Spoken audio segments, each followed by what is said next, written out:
नमो अरिहंताणं नमो सिद्धाणं नमो आयरीयाणं नमो वज्झायाणं नमो लोये सौसाहूणं सिद्धं शुद्धं परमीय जिणिन्दवर्णेमि चन्दमकलङ्कं गुणरयणभूषणुदयं जीवस्य परुवणं वोच्छम्। 1008 श्री मूलनायक आदिनाथ भगवान की जय। 1008 श्री गोमटेश्वर बाहुबली भगवान की जय। द्वासांग जिनवाणी माता की जय। आचार्य श्रेष्ठ आचार्य गुरुवर श्री 108 नेमिचंद्र सिद्धांत चक्रवर्ती महाराज की जय। आचार्य श्रेष्ठ आचार्य गुरुवर श्री 108 विद्यासागर जी महामुनि राज की जय।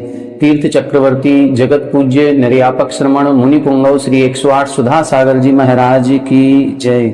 समस्त मुनि संघ की जय। मठसार जीवकांड जी ग्रंथराज की स्वाध्याय श्रृंखला में हम सभी 14 मार्गणाओं को विस्तार से पढ़ रहे हैं। इन 14 मार्गणाओं के अंतर्गत सबसे पहले गति मार्गणा पर अपन ने विगत 7-8 दिनों से चर्चा की। अब इस गति मार्गणा के बाद इंद्रिय मार्गणा पर अपन ने चर्चा करना प्रारंभ किया था। पूर्व कक्षा में इंद्रिय मार्गणा से संबंधित 4-5 गाथाओं का अपन ने अध्ययन किया, जिसमें इधर इन्होंने इंद्रिय किसे कहते हैं, इंद्रियों के कितने भेद होते हैं, कौन से जीवों के कितनी इंद्रियां होती हैं और उन इंद्रियों का विषय क्षेत्र कितना होता है, इस पर अपनी चर्चा चल रही है। सबसे पहले इंद्रिय की परिभाषा इन्होंने बताई थी। तब इन्होंने ये लिखा था कि इंद्र के समान होने से इंद्रियां कहलाती हैं। इंद्र के समान का क्या तात्पर्य है? यहां पर इन्होंने अहमिंद्रों की चर्चा की है। जैसे 9 ग्रहवेग, 9 अनुदेश, 5 अनुत्तर के जो विमान होते हैं, जिनको हम कल्पातीत देव भी कहते हैं। कल्प का मतलब हमने बताया था कि इंद्र, सामान्य, त्रायस्त्रिंश आदि की कल्पनाएं जहां पर पाई जाती हैं उनको हम कल्प कहते हैं, और उन कल्पों में जो उत्पन्न होते हैं वो कल्पोत्पन्न हैं। जहां ये कल्पनाएं नहीं हैं उनको हम कल्पातीत कहते हैं, और जहां पर वो लोग जो उत्पन्न होते हैं वो कल्पातीत देव कहलाते हैं। तो यहाँ जो 16 स्वर्ग हैं, इन 16 स्वर्गों तक ये इंद्र, सामान्य, त्रायस्त्रिंश, पारिषद, ये जो 10 भेद बताए गए हैं, उन 10 भेदों के भेद पाए जाते हैं, कल्पनाएं पाई जाती हैं। लेकिन 16 स्वर्गों के ऊपर जो 9 ग्रहवेग, 9 अनुदेश, 5 अनुत्तर के विमान हैं, वहां ये कल्पनाएं नहीं होती। वहां ना कोई इंद्र है, ना कोई आभियोग्य जाति के देव हैं, ना किसी की कोई आज्ञा मानता है और ना किसी को कोई आज्ञा देता है, बल्कि सभी देव अपने आप में इंद्र के समान होते हैं। सभी स्वतंत्र हैं, सभी स्वाधीन होते हैं, परतंत्र कोई भी नहीं। इसी प्रकार से यहाँ इंद्रियों का स्वरूप बताया था कि ये इंद्रियां भी जो हैं ये स्वतंत्र होती हैं, ये परतंत्र नहीं होती, अपने अपने विषय का ज्ञान करने में स्वतंत्र हैं। कोई भी इंद्रिय एक दूसरे की इंद्रिय का अतिक्रमण नहीं करती। ऐसा नहीं है कि चक्षु इंद्रिय सुनने लग जाए, रसना इंद्रिय देखने लग जाए, घ्राण इंद्रिय स्पर्श करने लग जाए, नहीं, ऐसा नहीं होगा। सभी इंद्रियों का अपना अपना कार्य है और सभी अपने अपने कार्य में ही संलग्न रहती हैं। एक दूसरे के कार्य में कोई भी गतिरोध उत्पन्न नहीं करती, कोई भी अतिक्रमण नहीं करती। इसीलिए ये इंद्रियां भी स्वतंत्र और स्वाधीन कही जाती हैं, और इसीलिए इनको इंद्र के समान होने से इंद्रिय कहा जाता है।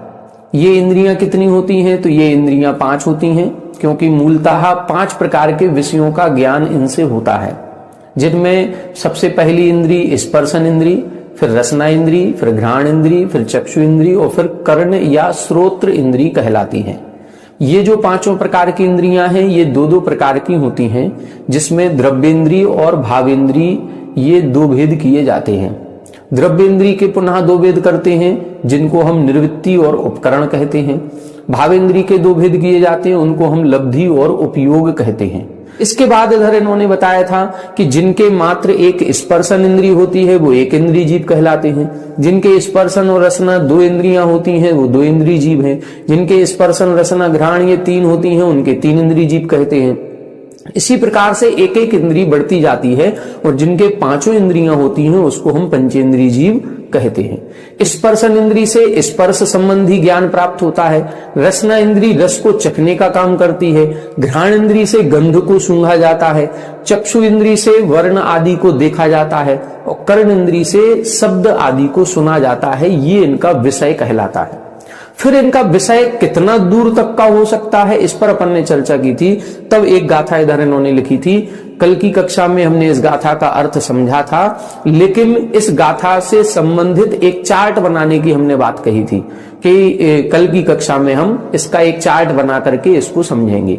एक बार आज अपन उस गाथा को पुनः देखेंगे और फिर उसका चार्ट बना करके उसके पूरे विषय को समझने का प्रयास करेंगे। देखिए यहां बता रहे हैं, कल अपन ने इसको देख लिया था, धनु, धनु का मतलब धनुष, कितना 20 अड दशय, 20 का मतलब 20, अड का मतलब 8 और दशय का मतलब 10। फिर लिखा है कदी यानी कृति, कृति का मतलब होता है वर्ग। इन तीनों भी संख्याओं का वर्ग लगाना है और वर्ग लगाएंगे तो क्या होगा, 20 का वर्ग करेंगे तो 400, 8 का वर्ग करेंगे तो 64 और 10 का वर्ग करेंगे तो 100। अब इन तीनों भी संख्याओं में धनुष शब्द जोड़ देंगे, 400 धनुष, 64 धनुष और 100 धनुष। ठीक है, फिर आगे लिख रहे हैं जोयण छादाल हीण तिसहस्सा। अब इधर कह रहे हैं अगला छादाल, छा का मतलब 6 और दाल का मतलब 40, तो 40 और 6 कितना हो गया 46। 46 योजन हीण, हीण का मतलब कम करना है, किसमें से 30,000, 3000 में से 46 कम करना है और 3000 में से 46 कम करेंगे तो क्या बचेगा 2954। अब 2954 ये क्या है, ये योजन है, क्योंकि योजन शब्द इधर इन्होंने लिख दिया। और फिर क्या लिखा 8 सहस्र धनुनम, 8 यानी 8, सहस्र यानी 1000, धनुनम यानी धनुष, 8000 धनुष। तो ऐसे 5 प्रकार के प्रमाण इधर इन्होंने बता दिए। सबसे पहला प्रमाण 400 धनुष, फिर 64 धनुष, फिर 100 धनुष, फिर 2954 योजन और फिर 8000 धनुष। ये क्या है, ये पांचों इंद्रियों का क्रम से जो विषय क्षेत्र है उस विषय क्षेत्र की सीमा या परिमाप बताया गया है। अब आगे कैसे लगाना है, तब आगे एक और लाइन इन्होंने लिखी, विषया दुगुणा असन्निति। ये विषय है और दुगने दुगने होते हैं असन्निति असंगी पंचेंद्री तक। मतलब जैसे स्पर्शन इंद्री है तो स्पर्शन इंद्री मात्र एक इंद्री जीव के नहीं है, स्पर्शन इंद्री एक इंद्रियों में भी है, 2 इंद्रियों में भी है, 3 इंद्रियों में भी है, 4 इंद्रियों में भी है और असंगी पंचेंद्रियों में भी है। तो स्पर्शन इंद्री जब पांचों जीवों में है तो पांचों में विषय क्षेत्र अलग अलग होगा और क्रम से वृद्धि को प्राप्त होगा। एक इंद्रियों में उस स्पर्शन इंद्री का जो विषय होगा उसकी सीमा कम होगी, 2 इंद्रियों में उसी स्पर्शन इंद्री की सीमा ज्यादा है, 3 इंद्रियों में और ज्यादा, 4 इंद्रियों में और ज्यादा, असंगी पंचेंद्रियों में और ज्यादा और संगी पंचेंद्रियों में सर्वाधिक होती है। तो ये इधर इन्होंने कहा कि आगे आगे जीवों में कैसे लगाना है, तो लिखा दुगुना, 2 गुना करना है। जैसे मान लो स्पर्शन इंद्री का विषय क्षेत्र कितना बताया इन्होंने, 20 कृति धनु, मतलब 400 धनुष, 20 का वर्ग करके और धनुष बनाएंगे तो 400 धनुष। तो 400 धनुष ये एक इंद्रिय जीवों में स्पर्शन इंद्री का है। अब डबल कर दो तो 2 इंद्रिय जीवों में स्पर्शन इंद्री का कितना होगा 800 धनुष, 3 इंद्रिय जीवों में स्पर्शन इंद्री का 8 दूनी 1600 धनुष, फिर 4 इंद्रियों में 16 दूनी 3200 धनुष और असंगी पंचेंद्रियों में 6400 धनुष प्रमाण स्पर्शन इंद्री का क्षेत्र हो सकता है। रसना इंद्री का कितना होगा, रसना इंद्री का 8 लिखा है तो 8 का कृति करेंगे तो 64 बनेगा। अब रसना इंद्री एक इंद्रियों में तो होगी नहीं, 2 इंद्रियों से करेंगे तो 2 इंद्रियों में 64 धनुष, 3 इंद्रियों में 128 धनुष, 4 इंद्रियों में 256 धनुष और असंगी पंचेंद्रियों में 512 धनुष। इसी तरह आप घ्राण इंद्री में लगाएं तो घ्राण इंद्री में 100 धनुष लिखी है, तो 100 धनुष 3 इंद्रियों में, पहले 2 इंद्रिय जीवों की तो बात ही नहीं होगी, क्योंकि घ्राण इंद्रिय है ही नहीं। 3 इंद्रिय से प्रारंभ है, तो 3 इंद्रिय जीवों में घ्राण इंद्रिय का जो क्षेत्र बनेगा वो 100 धनुष का, 4 इंद्रिय जीवों में 200 धनुष और 5 इंद्रिय जीवों में 400 धनुष। इस तरह से अपन को इसको लगाना है। आगे भी जो चक्षु इंद्रिय का विषय दिया है वो 2954 दिया है। अब इसका जस्ट डबल करेंगे तो 5908 योजन बनेगा। और फिर कर्ण इंद्रिय का 8000 धनुष दिया है, तो कर्ण इंद्रिय तो पंचेंद्रिय जीवों के ही होती है, इसीलिए उधर 8 का 8 ही रहेगा। अब आगे कोई जीव है नहीं, इसलिए दुगना करना नहीं है। इसी को अपन को एक चार्ट बना के देखना है, उसका चार्ट बनाएंगे और फिर आगे संगी जीवों में इनका विषय क्षेत्र कितना होता है इसको समझने का प्रयास करेंगे। आइए चार्ट बना करके समझने का प्रयास करते हैं। देखिए, इसके लिए जो अपन चार्ट बनाएंगे उसमें 2 तरह से अपन को जीवों का विवेचन लिखना है। सबसे पहले अपन इस तरफ से जो एक लाइन खींचेंगे, यहां अपन लिखेंगे इंद्रियां, ठीक है, और ऊपर अपन लिखेंगे जीव। इधर से अपन इस तरफ से ये लाइन खींच देंगे। सबसे पहले क्या करेंगे, सबसे पहले अपन यहां पर इंद्रिय जीवों को लिखेंगे। 1 इंद्रिय जीव, 2 इंद्रिय जीव, 3 इंद्रिय जीव, 4 इंद्रिय जीव और 5 इंद्रिय जीव। पहले अपन लिख लें 1 इंद्रिय, 2 इंद्रिय, 3 इंद्रिय, 4 इंद्रिय और असंगी पंचेंद्रिय। असंगी पंचेंद्रिय। अब इधर क्या करेंगे, इधर अपन को 5 इंद्रियां लिखनी है। पहले स्पर्शन, रसना, घ्राण, चक्षु और कर्ण, ये हमारी 5 इंद्रियां हो गई। इस तरह से अपन को एक चार्ट बनाना है। अब इनका अपन विषय क्षेत्र लिखेंगे। तो स्पर्शन इंद्रिय का विषय कितना बताया था, स्पर्शन इंद्रिय का सबसे पहले लिखा था 20 कृति। 20 कृति का मतलब 400 धनुष करना है। तो 1 इंद्रियों में 400 धनुष, ठीक है। फिर रसना इंद्रिय का कितना बताया था, 8 का वर्ग करेंगे तो कितना होगा, 64 धनुष। अब ये जो 64 धनुष होगा वो 1 इंद्रिय जीवों में तो रसना इंद्रिय होगी नहीं, 2 इंद्रिय से शुरू होगी, तो इधर लिखेंगे अपन 64 धनुष। इसी तरह से घ्राण इंद्रिय का कितना बताया था, घ्राण इंद्रिय का बताया था 100 धनुष। तो ये 1 इंद्रिय में नहीं होगी, 2 इंद्रियों में नहीं होगी, 3 इंद्रियों में होगी, तो इधर लिखेंगे अपन 100 धनुष। फिर चक्षु इंद्रिय का कितना बताया, चक्षु इंद्रिय का था 2954 योजन। अब चक्षु इंद्रिय कहां, 4 इंद्रिय से शुरू होगी, तो यहां लिखेंगे 2954 योजन। और कर्ण इंद्रिय का कितना होगा, 8000 धनुष, तो इधर लिखेंगे 8000 धनुष। अब क्या करना है, ये अपन ने लिख लिया 5 इंद्रियों का विषय। अब 5 इंद्रियों का विषय ये अपन ने एक एक इंद्रिय के हिसाब से लिखा है मुख्यता। अब स्पर्शन इंद्रिय 2 इंद्रियों में भी है, 3 इंद्रियों में भी है, 4 इंद्रियों में भी है, असंगी पंचेंद्रिय में भी है। तो इनका विषय अब कितना होगा, तो दुगना दुगना लगाना है। तो 1 इंद्रियों में इधर 400 धनुष था, तो इधर ये 800 धनुष हो जाएगा। फिर इधर 1600 धनुष हो जाएगा। फिर इधर 4 इंद्रियों में 3200 धनुष हो जाएगा। और फिर असंगी पंचेंद्रियों में ये 6400 धनुष हो जाएगा। बस ये डबल करना है। अब ये रसना इंद्रिय इधर तो है ही नहीं, घ्राण इंद्रिय इधर नहीं है। अब रसना इंद्रिय इधर 64 धनुष थी, तो इधर हो जाएगी 128 धनुष। 4 इंद्रियों में 256 धनुष और पंचेंद्रियों में 512 धनुष, ठीक है। इसी तरह से इधर 100 धनुष थी घ्राण इंद्रिय, ये 3 इंद्रियों में 100 धनुष है, तो 4 इंद्रियों में कितनी हो जाएगी, 200 धनुष और पंचेंद्रियों में 400 धनुष। अब ये इधर 2954 था, 2954 योजन। अब इसका जस्ट डबल कर दें तो कितना हो जाएगा, 5908 योजन। कर्ण इंद्रिय तो 8000 धनुष है ही, अब इसके आगे अपन को कुछ करना नहीं। अब ये अगला कॉलम जो बनेगा वो संगी पंचेंद्रियों का बनेगा, लेकिन संगी पंचेंद्रियों का इधर इधर इस गाथा में इन्होंने कोई भी वर्णन नहीं किया। उसके लिए अगली गाथा लिख रहे हैं कि संगी पंचेंद्रियों में जो पांचों इंद्रियां होंगी उनका विषय क्षेत्र कितना होगा, इसको अगली गाथा में बता रहे हैं। आइए देखें, अगली गाथा देखते हैं। निस्वार सोदे सन्निस्वार सोदे तिन्हम नव जोयणानि चक्षुष तिन्हम नव जोयणानि चक्षुष सत्ते ताल सहस्सा वेसदते सठि मदीरेया बेसदते सठि मदीरेया सन्निस्वार सोदे तिन्नम नव जोयणानि चक्षुष सत्ते ताल सहस्सा वेसदते सठि मदीरेया। देखें, सन्निस्स यानी संगी जीवों के, सोदे श्रोत्र इंद्री जो है, श्रोत्र इंद्री कितनी है, 12, 12 का मतलब 12। जोयण शब्द लिखा है, जोयण का मतलब योजन।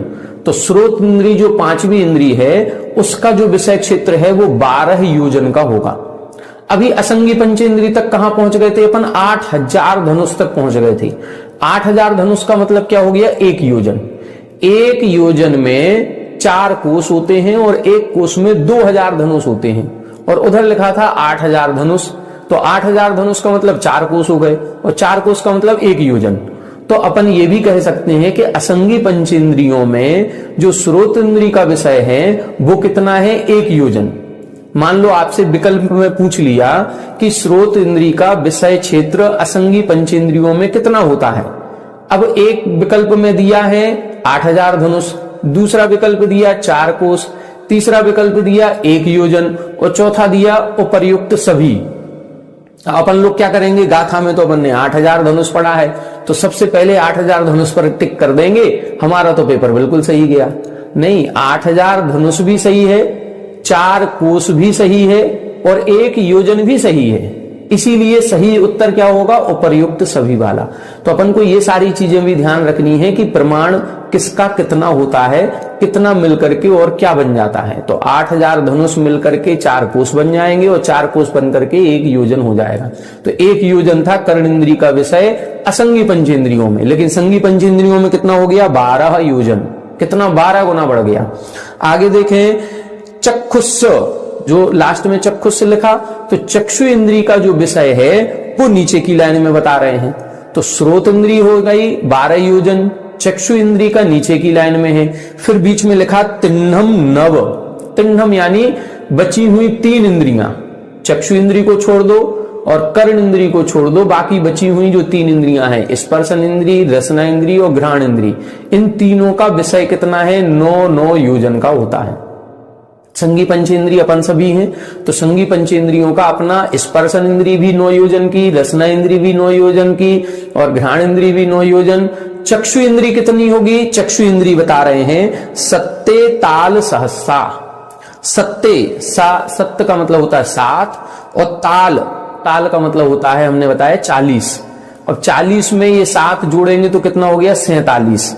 फिर सहस्सा यानी 47,000। फिर लिखा है बेसद, बे का मतलब 2, सद का मतलब 100, तो 200, 47,200। तेसठी, ते यानी 3, सठी यानी षष्ठी, 60। 60 और 3 कितना हो गया, 63।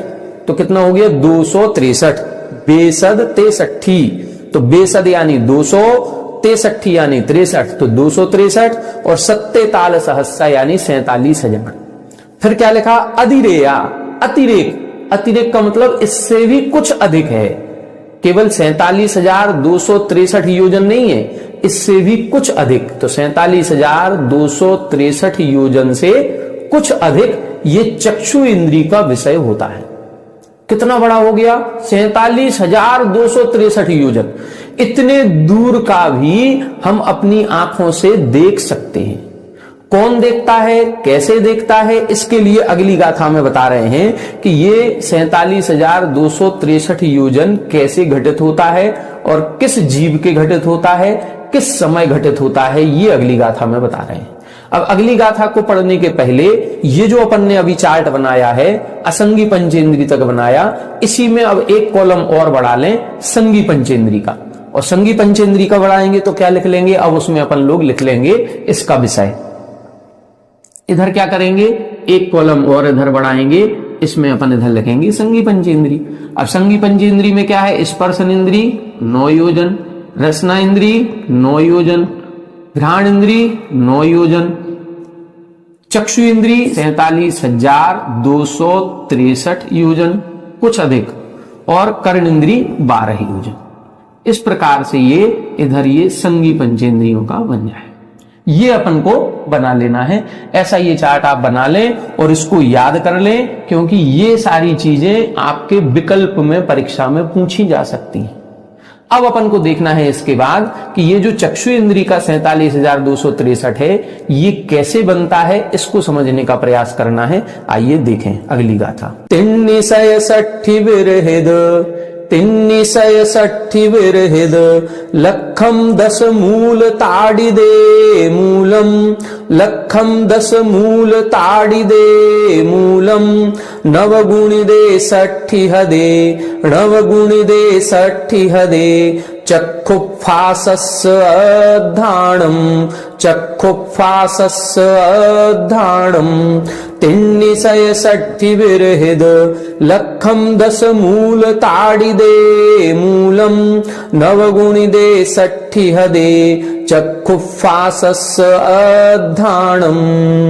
देखें अब इस गाथा का अर्थ देखें, यहां बता रहे हैं 360 विरहिद लखम, लखम यानी लाख, 1 लाख में 360, 3 यानी 3, 100 यानी 100, 360 यानी 60, 360 को कम कर दें, 1 लाख में 360 को कम करें तो कितना बचेगा, 99,640, 99,640 योजन जो प्रमाण निकलेगा उसका एक गोल वृत्त बनाएंगे और उसकी परिधि निकालेंगे। परिधि निकालने के लिए क्या किया जाता है, जो व्यास होता है उस व्यास का वर्ग करते हैं और उस वर्ग में 10 का गुणा करते हैं और फिर जो गुणनफल आता है उसका पुनः वर्गमूल निकालते हैं। वो जितना निकलेगा उसको हम उस वृत्त की परिधि कहते हैं। अब ये परिधि कैसे निकलती है इसको अपन चार्ट के माध्यम से चित्र से समझेंगे और ये घटना कैसे और कब घटित होती है इस पर भी चर्चा करेंगे।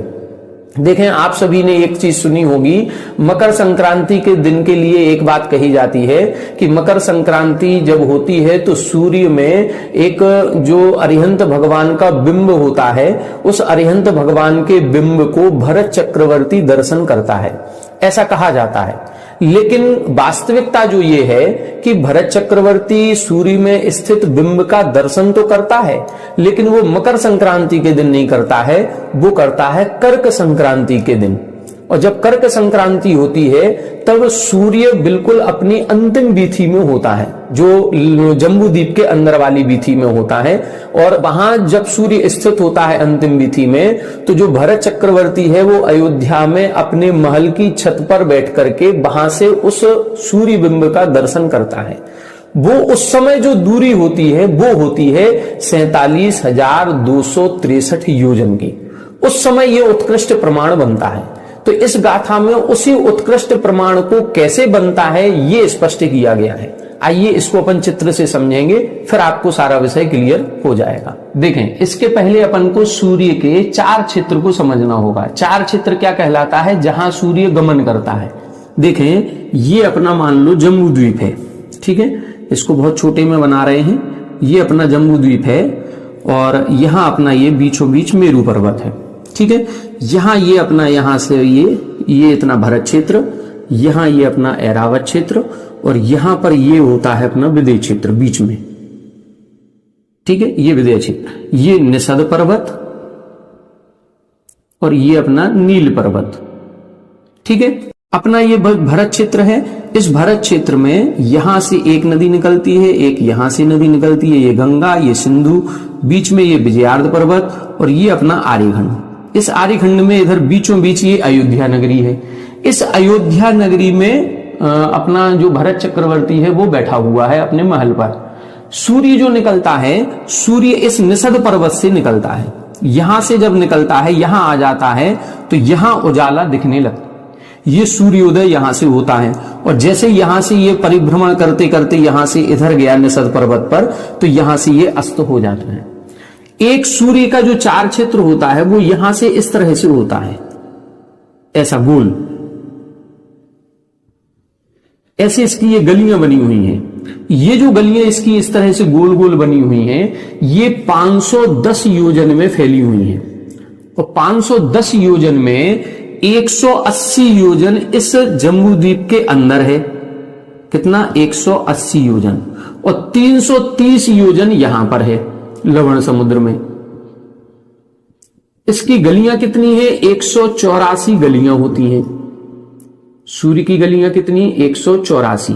तो ये अपनी मान लो पहली गली है, ये पहली गली, और इस पहली गली से ये धीरे धीरे इधर से ऐसे गोल घूमते घूमते घूमते घूमते ये बाहर की तरफ जा रहा है। ये बाहर की तरफ जाएगा, ये अपन लोग इधर हैं, तो ये इधर से ऐसी एक एक गली बनेगी। तो ये जब बाहर की तरफ जाएगा तो ये इस तरफ जा रहा है। किस तरफ जा रहा है? दक्षिण की ओर। तो इसीलिए इसको बोलते हैं अपन दक्षिणायन। जब इस गल से बाहर की ओर जाता है तो दक्षिणायन, और जब वापस अंदर जम्बूद्वीप की तरफ आएगा, ये जो 180 अंदर योजन की गली है, अंदर की तरफ आएगा तो उसको अपन बोलते हैं उत्तरायण। तो ये जब बाहर की ओर जाता है, ये पहली गली में स्थित है। यहां पर ये जो एक गोला अपन इधर से बनाएंगे, ये जो पहली गली है, इस पहली गली में जब स्थित होता है तो यहां से ये जो गोल इसका बना है, ये इसकी दूरी कितनी निकलेगी? ये जम्बूद्वीप अपन ने 1 लाख योजन का बनाया है, और इस 1 लाख योजन में 180 इधर का कम कर दें और 180 इधर का कम कर दें, तो 180 और 180 कितना हो गया? 360 योजन। इसीलिए इधर लिखा है लखम 360 विरहिद, 1 लाख में 360 योजन कम करना है। 180 योजन यहां का कम और 180 यहां का कम, तो ये सूर्य इस गली में घूम रहा है, ये इधर से, और जब इस गली में घूमेगा, ये पहली गली है, तो इसकी परिधि कम होगी ये वाली। जब इधर अंतिम गली में जाएगा 330 योजन वाली, अंतिम गली में 184 नंबर की, तब इधर से जब घूमेगा तो ये इतनी दूर से घूमेगा, इतनी दूर से घूमेगा तो इसकी परिधि बड़ी होगी, इसको ज्यादा चलना पड़ेगा। तो इधर ये बता रहे हैं ये कम परिधि है, तो सबसे पहले अपन को इसकी परिधि निकालनी पड़ेगी कि यहां से यहां तक ऐसे गोल चलेगा तो इसकी परिधि कितने योजन की है। अब किसी भी वृत्त की जब परिधि निकाली जाती है तो क्या किया जाता है? व्यास जो होता है उसमें व्यास का गुणा करेंगे, मतलब व्यास का वर्ग निकालेंगे। व्यास गुणे व्यास, वर्ग निकाल लिया। वर्ग निकालने के बाद फिर गुणे 10 करेंगे। अब जितना निकलेगा उसका फिर वर्गमूल निकालेंगे, वो जितना निकलेगा उसको बोलते हैं वृत्त की परिधि। क्या हुआ? व्यास गुणे व्यास, मतलब व्यास का वर्ग करेंगे, वर्ग करने के बाद गुणे 10 करेंगे, और फिर इनका सबका ये वर्गमूल निकालेंगे। अब कैसे करना है? व्यास कितना निकल रहा है? व्यास निकल रहा है जो 1 लाख योजन का व्यास जम्बूद्वीप का था, उसमें से 180 इधर कम किया, 180 इधर कम किया, 360 कम हो गए, तो कितना बचा? 99,640। अब इस 99,640 का वर्ग करें, मतलब 99,640 में 99,640 का गुणा करें, और फिर इसमें 10 का गुणा करना है। अब इसका जब आप गुणा करेंगे तो कितना निकलेगा? ये निकलेगा 99, 28, 12, 9600 गुणे 10, इस तरह से निकलेगा। ये इसका जब गुणा करेंगे तो ये इतना निकला। अब इसमें 10 का गुणा करो तो एक बिंदी और बढ़ जाएगी, तो क्या हो गया? 99, 28, 12, 96 और 3 जीरो। अब इसका अपन वर्गमूल निकालें। अब इसका जब वर्गमूल निकालोगे तो पीछे से जोड़े बना करके निकाला जाएगा, और जब पीछे से जोड़े बना करके जब इसका वर्गमूल निकालेंगे तो वर्गमूल हम आपको बताए दे रहे हैं कितना निकलेगा। ये वर्गमूल निकलेगा 315,089, ये निकलेगा वर्गमूल। तो ये इतना योजन हो गया, मतलब ये इसकी परिधि निकलेगी। किसकी परिधि निकली? इसकी। जो सूर्य इधर से घूम रहा है तो सूर्य को घूमने में इतना किलोमीटर की यात्रा करनी पड़ेगी। आप सभी को पता होगा अपने जम्बूद्वीप में 2 सूर्य हैं, दो सूर्य हैं तो कैसे गमन करते हैं? जब एक सूर्य यहां होता है ये निषद पर्वत पर, तो दूसरा यहां होता है नील पर्वत पर। अब ये इधर आएगा इस तरफ, तो ये वाला इधर पहुंचेगा नील पर, फिर ये इधर से इधर आएगा और ये इधर से इधर जाएगा। तो पूरा चक्कर लगाने में, एक सूर्य को पूरा चक्कर लगाने में 2 दिन लगते हैं। कितने दिन लगते हैं? 2 दिन लगेंगे। आज जो सूर्य हमको दिखाई देता है वो कल दिखाई नहीं देगा, अब वो परसों दिखाई देगा, क्योंकि आज का सूर्य यहां से हमको दिखाई दिया और यहां पर आकर के डूब गया। अब ये सूर्य यहां पर जाएगा, फिर यहां से लौट के फिर इधर तक आएगा, तो इसको और 1 दिन का समय चाहिए। जब वो इधर आएगा तब हमको दिखाई देगा। तो हमको आज ये सूर्य यहां से दिखाई दिया है, जब तक ये यहां पहुंचता है तब तक ये इधर पहुंच जाता है, और जब अपने यहां रात होती है तो रात व्यतीत होते ही यहां से सूर्य यहां तक आ जाता है। अब इसको कैसे निकालना है ये अपन समझें। ये इसमें, ये इस गाथा में यही बताया। एक सूर्य को पूरा चक्कर लगाने में 2 दिन लगते हैं। 2 दिन का मतलब कितना हुआ? 2 दिन को अपन जब घंटे मिनट में बोलते हैं तो एक दिन में 24 घंटे होते हैं, तो 2 दिन में 48 घंटे होंगे। लेकिन यदि अपन पंचांग की भाषा में बोलें तो उधर घंटे और मिनट और सेकंड में बात नहीं होती, वहां होती है बात पल, विपल, घटी और मुहूर्त में। 24 मिनट की एक घड़ी होती है और 2 घड़ी का एक मुहूर्त होता है, और 30 मुहूर्त का एक दिन होता है। कितने का? 30 मुहूर्त। 30 मुहूर्त का एक दिन। जब एक दिन 30 मुहूर्त का, तो 2 दिन कितने होंगे? 60 मुहूर्त के। 2 दिन कितने हो गए? 60 मुहूर्त के। अब आपको यह देखना है कि ये जो 3,15,089 योजन आया है, ये 3,15,089 योजन चलने में सूर्य को 60 मुहूर्त लगते हैं। कितने मुहूर्त लगते हैं? 60 मुहूर्त। मतलब पूरा दिन पूरा कवर हो जाता है 2 दिन में। 2 दिन में ये यहां से शुरू किया है तो यही लौट करके आ जाएगा। अब अपन को यह देखना है कि ये अंतिम बीथी में कब होता है। इस पहली वाली बीथी में ये होता है जुलाई के महीने में, जब कर्क राशि होती है। कर्क राशि संक्रांति पर ये दिन आता है। उस समय क्या होता है, जो 30 मुहूर्त का अपना एक दिन होता है, उस 30 मुहूर्त के दिन में 18 मुहूर्त का दिन और 12 मुहूर्त की रात्रि होती है। क्या होता है? 18 मुहूर्त का दिन, मुहूर्त का दिन, और रात्रि कितनी होती है? 12 मुहूर्त की। और आज क्या होता है? आज जो अपने सर्दियों का मौसम चल रहा है, मकर संक्रांति जब होती है तब उल्टा होता है। 12 मुहूर्त का दिन होता है, 18 मुहूर्त की रात्रि होती है। आज दिन छोटे होते हैं, रात बड़ी होती है। उस समय जब जुलाई का महीना होगा, 14-15 जुलाई के समथिंग कर्क संक्रांति जब होगी, तब 18 मुहूर्त का दिन और 12 मुहूर्त की रात्रि। अब देखें यहां पर, इसको थोड़ा सा हम मिटाए दे रहे हैं, अच्छा साफ सुथरा बना दे रहे हैं, तब आपको और अच्छे से समझ में आएगा। देखें यहां अपन बात कर रहे हैं कि जब सूर्य इधर निषद पर्वत पर है, तब हमारे इधर आर्यखंड में सुबह सुबह का समय होता है, मतलब सूर्य उदय होने लगता है, इसकी किरणें यहां तक फैलने लगती हैं। अब जब यहां से यहां तक आने में इसको कितना समय लग रहा है? ये इधर सूर्य उदय का समय है, ये इधर सूर्य अस्त का समय है। अब सूर्य उदय से लेके सूर्य अस्त तक कितना मुहूर्त लगेगा? दिन समाप्त हो रहा, तो दिन कितने का होता है? 18 मुहूर्त का। यहां से लेके यहां तक आने में 18 मुहूर्त लगेंगे, तो इधर बीच में इधर तक आने में कितना लगेगा? 9 मुहूर्त। बस ये चीज अपन को देखनी है कि जब सूर्य यहां से चला पूरा चक्कर लगा करके यहीं आने में तो 60 मुहूर्त लगते हैं। ये तो 60 मुहूर्त हो गया, 60 मुहूर्त में पूरा चक्कर राउंड पूरा लगा लेगा। लेकिन यहां से यहां तक आने में केवल दिन का समय लग रहा है। सूर्योदय से निकला और सूर्यास्त तक इधर 18 मुहूर्त इधर तक हो जाते हैं। यहां से इधर गया तो ये 12 मुहूर्त हो जाएंगे। तो इधर तक आने में ये 30 मुहूर्त, इधर से लेके इधर तक 30, और फिर यहां से लेके यहां तक 30, ऐसे 60 मुहूर्त में ये पूरी परिक्रमा करता है। तो इधर 18 मुहूर्त यदि सूर्योदय से सूर्यास्त तक हैं, तो मध्य में आने में 9 मुहूर्त लगेंगे। अब अपन को यह देखना है कि यदि 60 मुहूर्त में 60 मुहूर्त में 3,15,089 योजन जाता है। 60 मुहूर्त में 3,15,089 योजन जाता है, तो एक मुहूर्त में कितना जाएगा?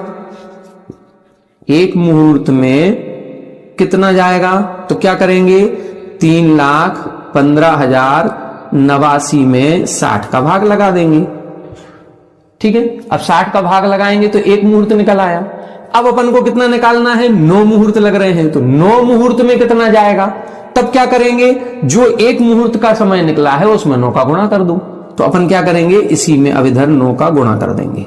तो क्या हो गया? 3,15,089 जो परिधि निकली थी उसमें 9 का गुणा करो और 60 का भाग लगाओ, तो जो आंसर निकलेगा उतनी दूरी यहां अयोध्या से सूरी की होगी। और उतनी दूरी होगी तो कितनी होगी? वह निकलेगा 47,263 सही 7/20 योजन, ये निकल आएगा। और यही हमारे चक्षु इंद्री का उत्कृष्ट क्षेत्र अभी पूर्व गाथा में बताया था, 47,263 से कुछ अधिक। अब आपको यह काम करना है कि इस 3,15,089 में 9 का गुणा करें, फिर जितना आए उसमें 60 का भाग लगाएं, फिर आप देखेंगे तो आंसर आपको ये निकल आएगा 47,263 सही 7/20। बस ये इस गाथा में बताया। ये कब होता है? ये कर्क संक्रांति के समय में होगा, जुलाई के महीने में होगा, जब 18 मुहूर्त का दिन होता है, 12 मुहूर्त की रात्रि होती है, तब जाकर के ये घटना घटित होती है। तो ये अपन को विषय बहुत अच्छे से समझना है। इस गाथा को अपन एक बार देख लें। 360 विरहिद लखम, लखम यानी 1 लाख में से 360 को कम कर दें। 1 लाख में से 360 को क्यों कम किया? हमने बता दिया, इधर 180 कम करना है, इधर 180 कम करना है, तो 360 कम हो गया, तो बीच का कितना बचा? 99,640। फिर उसकी परिधि निकालेंगे, तो परिधि निकालने के लिए लिखा 10 मूल ताड़िदे मूलम। उसकी परिधि निकालेंगे तो पहले उसका वर्ग करेंगे, फिर 10 से ताड़ित करेंगे, फिर उसका वर्गमूल निकालेंगे, फिर उसकी परिधि निकलेगी। अब उस परिधि में क्या करना है? नव गुणिदे, 9 से गुणा करें और 60 हदे और 60 से भाग लगा दें। देखो कितना अच्छा स्पष्ट लिखा, नव गुणिदे, उसमें 9 का गुणा कर दें और 60 हदे यानी 60 से भाग लगा दें। अपन ने यही किया, 3,15,089 में 9 का गुणा किया और फिर 60 का ये भाग लगा दिया। ये अपन ने लगाया तो क्या हो गया? चक्षु फासस्य अद्धारणम, ये चक्षु इंद्री का स्पर्श क्षेत्र कहलाएगा। फासस्य यानी स्पर्श और अद्धारणम यानी क्षेत्र, ये स्पर्शन का क्षेत्र है। चक्षु इंद्री का क्षेत्र इतना है कि यहां पर अयोध्या में बैठा हुआ जो भरत चक्रवर्ती है वो उस सूर्य विमान में स्थित बिंब का दर्शन करता है, तो चक्षु इंद्री का उत्कृष्ट क्षेत्र निकल आता है। वो दूरी इसमें स्पष्ट रूप से दी गई है। तो इस प्रकार से आज की कक्षा में अपन ने इस विषय को समझने का प्रयास किया कि भरत चक्रवर्ती सूर्य में स्थित बिंब को कब देखता है और कैसे देखता है, और चक्षु इंद्री का जो उत्कृष्ट विषय है 47,263 योजन कुछ अधिक, वो कैसे घटित होता है। इस विषय को आप एक बार समझने का प्रयास करें। कल पुनः इसका रिवीजन करके फिर अपन आगे के विषय को देखेंगे। आज की कक्षा में इतना ही। आप सभी हमारे साथ बने रहें। सभी को जय जय।